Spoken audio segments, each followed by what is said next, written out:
From "we'll see" to "we're out." That's the sudden change coming from the U.S. president on the planned meeting with his North Korean counterpart.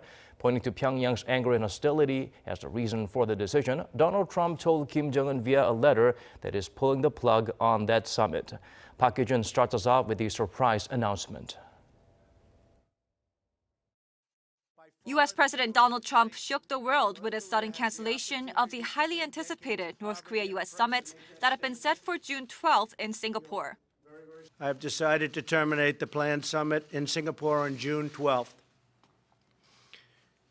Well, many things can happen, and a great opportunity lies ahead potentially. I believe that this is a tremendous setback for North Korea and indeed a setback for the world.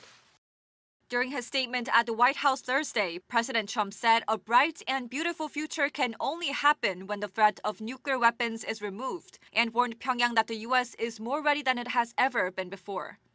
Adding the U.S. has support from its allies, including South Korea and Japan, President Trump urged North Korean leader Kim Jong-un to ultimately do what is right for himself and for his people. Stressing that his administration's maximum pressure and sanctions campaign will remain in the meantime, Trump nevertheless left the door open for a future meeting with Kim. And hopefully everything's going to work out well with North Korea.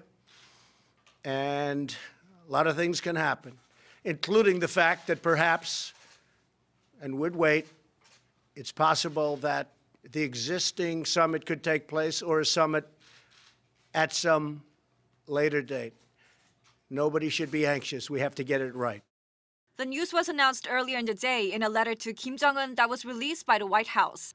President Trump's letter pointed at the tremendous anger and open hostility displayed in North Korea's most recent statement as the reason for the cancellation. This appears to be in relation to remarks made by North Korea's Vice Minister of Foreign Affairs, Choi Sun-hee.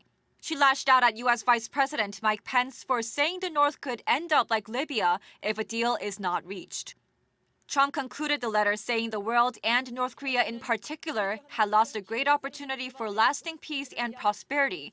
But he also put the ball back in Pyongyang's court, saying he's always open for talks should Kim Jong-un change his mind.